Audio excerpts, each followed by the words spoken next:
I didn't go looking for anything creepy. We just needed one night out of town. Me, my friend Maya, and our other friend Jonah rented a cabin about an hour away. It was the kind of place you book last minute when you're tired of the city and you want quiet. No neighbors, no streetlights, just trees. The check-in message was normal. Code for the keypad, Wi-Fi password, and one extra line. If the doorbell camera turns on, do not cover it. I laughed when I read that. Like, who covers a doorbell camera? I found out.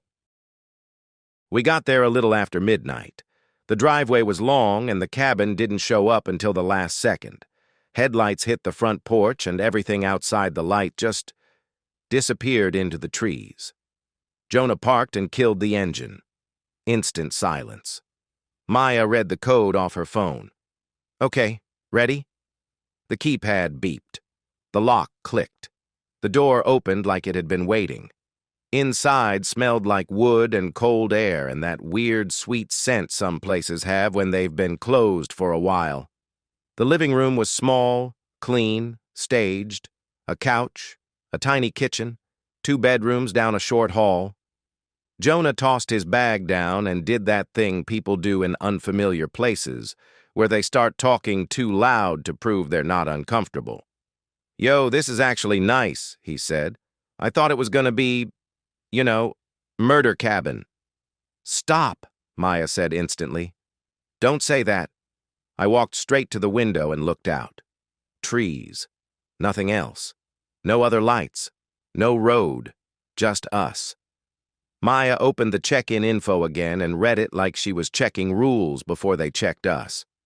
No smoking, no parties, no candles, and... Doorbell camera is on the porch. Please do not tamper with it.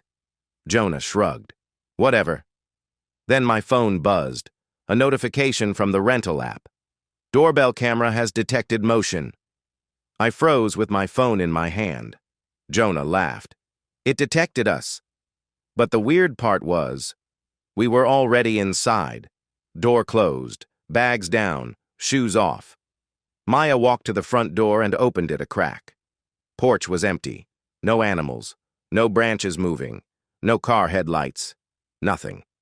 Then the motion alert came again. Doorbell camera has detected motion. Maya closed the door. Okay, that's annoying. Jonah did a fake tough voice. Hello? Mr. Doorbell? It's us. Another buzz. This time it wasn't a motion alert. It was a clip. A recorded video from the doorbell camera. Maya tapped it. And we watched ourselves arrive. Same car. Same headlights sweeping the porch. Same 3 silhouettes walking up the steps. Except, the timestamp was wrong. It said it was recorded 2 minutes from now. I actually checked the time, like my phone was lying. It wasn't. Maya stared at the screen. That's a glitch, right? Jonah tried to laugh, but it didn't land. Yeah, server time, whatever. We heard a soft sound from the hallway. Not a bang. Not a dramatic movie noise. Just the tiniest creak, like someone shifted their weight in the back room. We all looked down the hall at the dark bedrooms. Maya whispered, Did you go back there? Jonah shook his head. I didn't answer because my throat went tight. We stood there for a second, letting our brains do the math. Then Jonah forced himself to move. I'm checking. It's probably the house settling. He walked down the hall and flipped on the light. 2 bedroom doors, both open, both empty. He looked under one bed like we were in a horror movie, and he hated that he was doing it. Nothing. Maya let out a breath like she'd been holding it since we got there. Okay, she said. Fine, it's fine. Then my phone buzzed again. Another clip. Maya didn't touch it at first. I did. The video showed the porch. A still shot of the porch, like the camera was waiting for motion. And then, the front door opened. From the inside. And someone stepped out. Not us. A tall shape in a dark hoodie, face hidden, moving like they knew the house. They stood on the porch for 1 second like they were listening. Then they looked directly at the camera. And the clip ended. Maya backed away from my phone like it was hot. Jonah said, "That's not real." I replayed it. Same thing. The door opens. Someone steps out. Looks at the camera. Clip ends. The worst part? The timestamp on that clip also said it was recorded 2 minutes from now, like the camera was showing us something that hadn't happened yet. Jonah grabbed his keys. "Nope, we're leaving." Maya nodded immediately. "Yep, we're leaving." I was already moving, grabbing my bag, when Maya's phone buzzed, then Jonah's, then mine. All at once, 3 motion alerts, 3 clips. We looked at each other. Jonah said, "Do not play them." Maya played hers. It showed the living room. From a corner angle we hadn't noticed, like a second camera, like something inside the house. In the clip, we were standing exactly where we were standing now, staring at our phones. But in the background, down the hallway, one of the bedroom doors slowly closed, and it closed behind Jonah. In the clip, Jonah didn't notice. In real life, Jonah snapped his head toward the hallway. The door at the end of the hall was open. He whispered, "I didn't touch it." Then the living room light flickered once. Not fully off, just a quick dip, like the house blinked. Maya said, "Stop, stop, stop." Jonah lunged for the door. He typed the keypad code to unlock it from the inside, hands shaking, messing it up twice. The lock finally clicked. He pulled the door open, and the porch light turned on.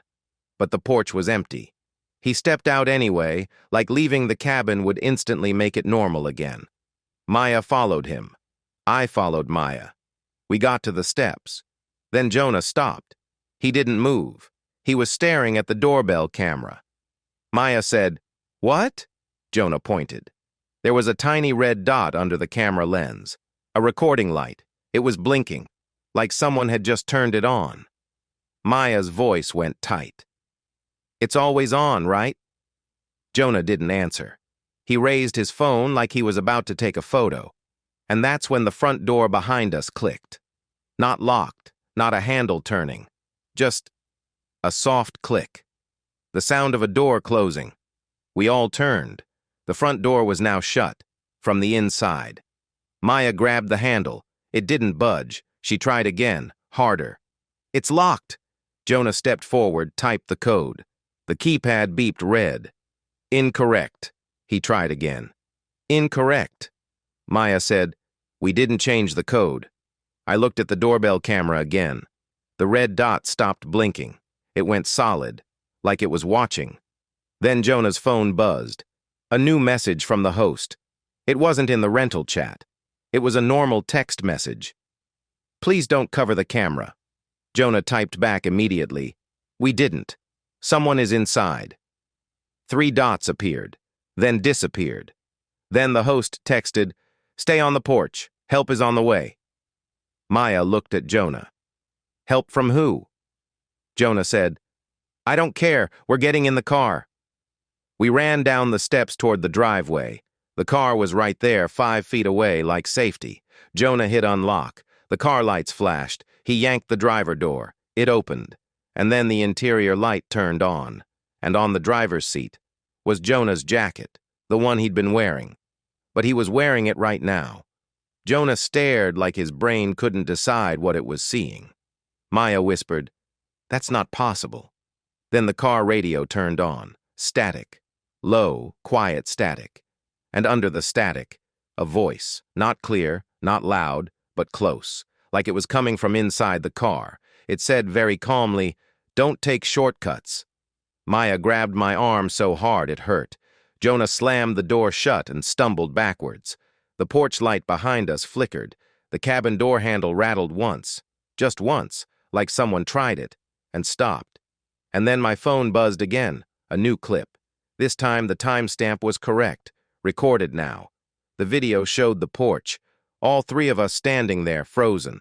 And behind us, in the dark space between the trees, a 4th shape, standing completely still, watching. We didn't scream. We didn't talk. We just moved. Jonah grabbed Maya. I grabbed Jonah. We ran down the driveway, away from the cabin, away from the car, away from everything that felt like it was part of the same trap. The road was a black line between trees, no streetlights, no houses, just us and our phones. I called 911 with shaking fingers. It rang and rang. Then it clicked, and a voice answered. But it wasn't a dispatcher. It was the same calm voice from the radio. "Don't take shortcuts." I hung up so fast my screen went black. Maya was crying quietly, not loud, like she didn't want anything to hear her. Jonah kept looking over his shoulder. Finally, headlights appeared behind us. A truck. Real headlights. Real engine. Real sound. It slowed near us, and for the first time in 10 minutes, I felt my lungs open. The window rolled down. A man in a baseball cap looked at us like we were crazy. "You guys okay?" Jonah didn't even try to be cool. "Someone's in that cabin. Our phones are... Just please, can you drive us out of here?" The man's eyes flicked toward the cabin, toward the trees. He said, "That cabin's been empty for months." Maya whispered, "No, we booked it." The man nodded slowly like he'd heard this before. He reached into his cup holder and pulled out a small flashlight, turned it on. The beam pointed down the road, past us, and caught something, a reflector, a street sign, white letters. I couldn't read it at first. Then the beam steadied, and the letters became clear. The sign said, "Shortcut." Not a street name, not a number, just that, like it was labeling the thing we'd done. The man's expression changed, just slightly. He said, "Get in." We didn't hesitate. We got in the truck, slammed the doors, locked them. As he drove away, I looked back. The cabin was barely visible through the trees now, but the porch light was on, and for 1 second, I saw the door open. Not all the way, just a crack, like someone was watching the truck leave. The man didn't talk until we were far enough away that my phone had signal again. Then my phone buzzed. One last notification from the rental app. "Doorbell camera has detected motion." I didn't open it. Maya whispered, "Don't, please." I didn't open it. I deleted the app. I turned my phone off.